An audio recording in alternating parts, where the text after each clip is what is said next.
I froze. "Dad?" Her voice cracked. A cheap oscillating fan rattled on the floor, barely moving the stifling air. It was 104 degrees outside. In here, it was worse. And this was where my married daughter was living. She was pale, thinner than I remembered. I asked the only question I could manage through the tightness in my throat. Why? Her eyes darted to the house across the yard. They said no non-family members are allowed inside, not even for meals, not even me. The words hit harder than the heat. Her husband's parents had money, land, cars, the kind of respect you buy in a small town. And they were keeping my daughter in a glorified oven because she wasn't blood. I didn't yell, didn't storm into their house. I just said, "Pack your things." She hesitated. But now. We left in silence. She kept glancing over her shoulder, like she expected someone to stop us. No one did. I didn't drive home. I drove 2 states away, to a small cabin I'd bought years ago and never told anyone about. It took 2 days for the first message to come. Her husband, then his parents, then their lawyer. They didn't ask where she was, they demanded. Apparently, I had no right to take her. Apparently, she was their responsibility. I ignored them. But their desperation told me something.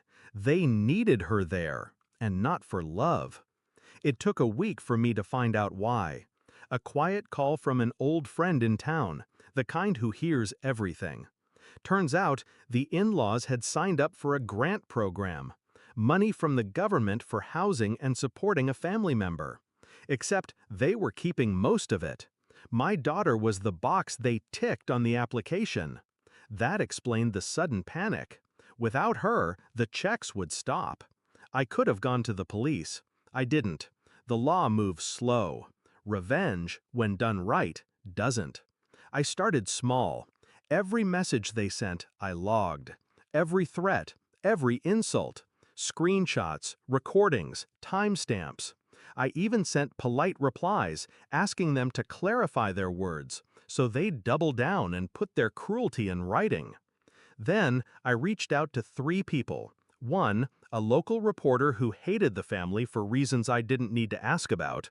2, a friend in the state housing office. 3, my lawyer. We built the story like a slow, careful fire. 3 weeks in, I made my first move. I sent the in-laws a message. I'll bring her back next Sunday. We'll discuss conditions. They bit immediately, called my bluff, laughed over text about finally putting her in her place. I drove back that Sunday.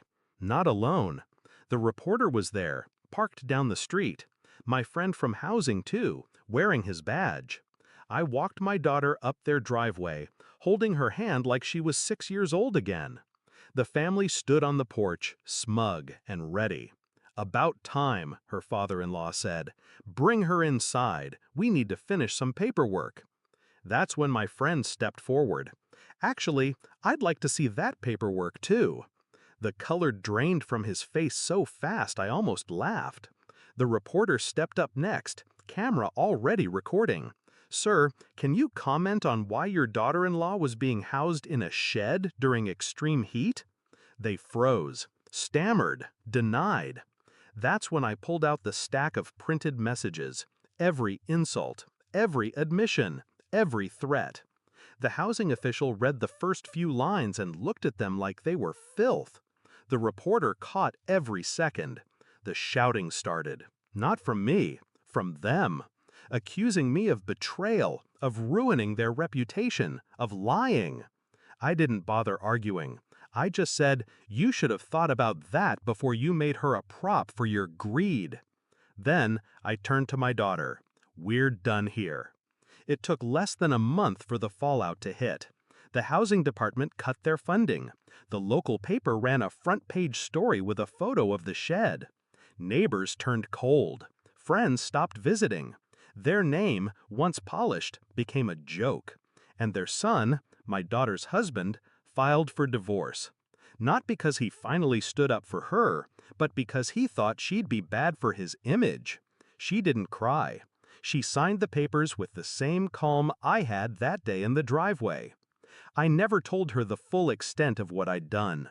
How I'd slipped copies of those messages to people who would make sure they never forgot. How I'd ensured they'd be under quiet investigation for tax fraud next. She just knew we were safe, and that the cabin was hers for as long as she needed. Revenge isn't about rage. Rage burns fast. It's about patience.